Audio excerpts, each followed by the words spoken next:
Hello Team FD and welcome back to Winners and Losers, where we break down the latest and greatest Premier League action. Joining me today is one of Football Daily's finest, is Zach Jellab. How are you, sir? Very good, thank you, mate. Yourself? I am excellent, thank you. Now our focus today, if you haven't guessed from the title, will of course be Liverpool. And not just the result and performance against Leeds, but what we think needs to happen to end this rut as well. And some rut it is, by the way. The Reds now sit in 9th place in the Premier League after their latest loss, meaning they've made an identical start, at least points-wise, to Roy Hodgson's Liverpool of 2010. Harrowing scenes. Zach, let's rewind it a little bit. Let's start by breaking down the game at Anfield against Leeds then, with the visitors securing their first win there since April 2001, before Crescencio Somerville was born. But Crescencio aside, because I'm sure we'll get to him, who were your winners and losers within the context of the game then, mate? Yeah, well, the first one has to be Jesse Marsch. Over the past couple of weeks, he's had a lot of criticism thrown at him. Getting 3 points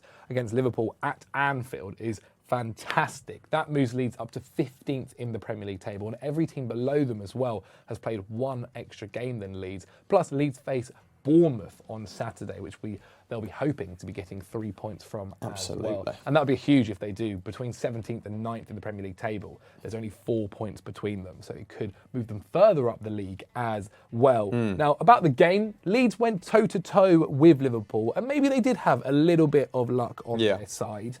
They were outshot by Liverpool by 22 shots to Leeds' 14, but they did produce more in XG, with 1.8 to 1.7 from Leeds. But we have to move on to the 21-year-old Crescencio Somerville, who only made his second Premier League start for Leeds in this game, and a big game to make that start, that's for sure.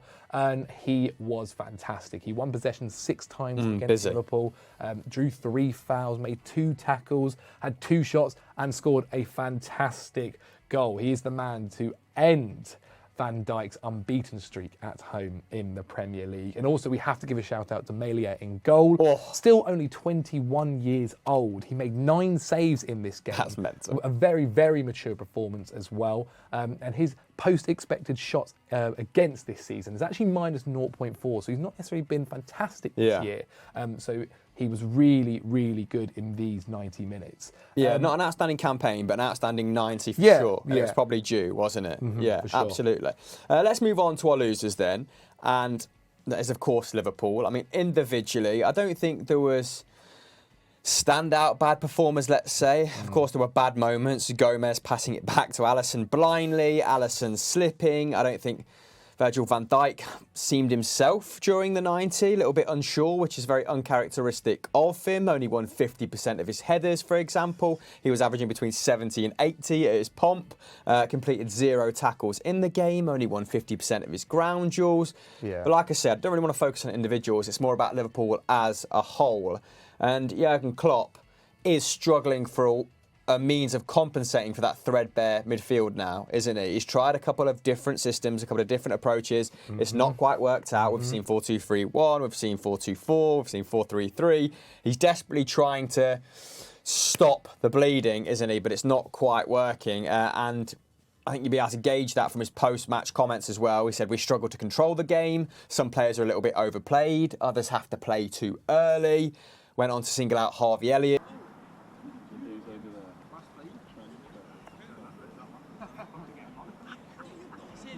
Really want to, sorry.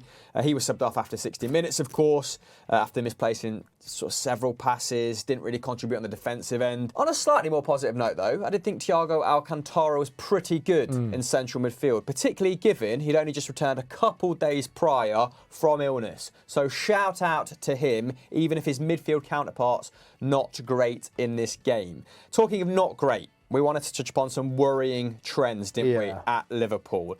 Take it away. Yeah, I mean, firstly, Liverpool have now conceded the first goal 8 times in 12 Premier League games this season, which you wouldn't have thought of originally. And as well, the goals they are conceding are big chances. Liverpool are still facing a small number of shots, but they are big chances that they are giving away. Not only that, Liverpool are also struggling to defend counter-attacks as well. And they've conceded 3 times from counter-attacks this season. Only Leicester City and Everton have conceded more. Yeah, really harrowing stuff. And we're certainly not going to come up with a solution in 10 to 15 minutes here. That is maybe something we can run up on a how to fix on Sunday Vibes. But I did want to do an express version of sorts. And in order to make this happen, hit everyone up last night in the WhatsApp group, all of our presenters and analysts. And I said, give me one sentence. What would you do with Liverpool come January? And we got these answers. Basically, what I want to do here is audit them. I want to see if you agree or disagree with them, and then we'll weigh in with our opinion come the end, and your opinion at home. Hit us up in the comments below. So Tomlinson said,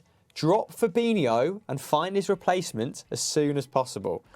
This was also supported by Alba. What do you make of that? I mean, maybe dropping Fabinho in general is not a bad consensus to have. Give him a break or so. But I mean, finding a replacement, this is a guy who over the past couple of seasons has been ridiculous, one of the world's best in his position. I maybe wouldn't quite do that. I think maybe giving him a rest and trying to try and, maybe give one of the other boys a chance or something. But I don't know. They haven't got many DMs, have they? So maybe dropping him isn't the smartest idea just yet. Beggars can't be choosers at this point in time. And finding a replacement, a worthy replacement would be difficult, easy, right? I mean, that is why they moved for Tchouaméni. We should kind of say that before we give our answers. They did go for Tchouaméni. It was absolutely the right profile of player to go for, but they were priced out of the move eventually, weren't they? So talent identification still on point at Liverpool. Just need a warm body through the door, I guess, as well. Arthur was obviously supposed to be that guy, but wasn't. McCubb said, move to a back 3. Now, this would help solidify them defensively somewhat. You've highlighted there that they're getting cut to shreds on the counter-attack, aren't they? And I suppose this would help solidify them in the centre of the park somewhat. Maybe. It gives Trent Alexander-Arnold a little bit more licence to go forward as well. I'm sure Robertson would be open to kind of stretching his legs on that left flank too. But that would mean dropping a central midfielder. What do you make of that? I think defensively it definitely helps out. And sometimes when you are going through really bad patches, that's the bare minimum.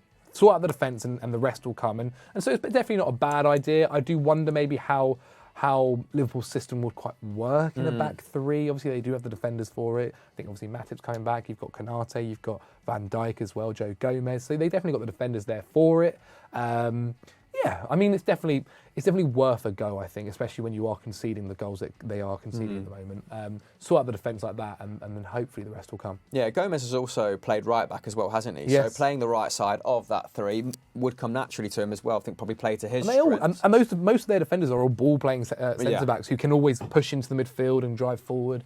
I think a back 3 is not a bad shout, to be honest. It might be something worth considering. Get McCubb in the dugout. PVS said, drop Elliott and play an actual midfielder. Now, he's kind of been anti-Harvey Elliott for a little while. Obviously, Jurgen Klopp has said there in the post-match, we're sort of playing him out of necessity. His defensive contribution is getting better, but it's still not great, and it does put pressure on the other 2 central midfielders to cover an awful lot of ground when he sort of forays down the right-hand side. So I get what Pat's saying here, and maybe if they do drop to a 3, he will be the guy to come out, right? I mean, Henry's suggestion, I'm not even sure it's worth touching upon. He's put drop Nunes. He's been their best player for the last 4 or 5 games. He's been very, Henry, very good. You've had an absolute stinker there, my friend. But what would you lot do? Let us know in the comments. That is our How to Fix Liverpool Express edition. Who do we think has come up with the best solution there? Let's arrive at a quick consensus. McCubbin, 100% McCubbin. Yeah. Definitely McCubbin. All right, there we go. Jurgen Klopp should hire Michael McCubbin. That is our solution, how to fix Liverpool. Like I said, we want to hear from you in the comments below. I'll hit you up in the first hour. So just get your thoughts in, and we'll see you shortly on the next clip of Winners and Losers. Like this video, subscribe to the channel with notifications on, and stay tuned for more content.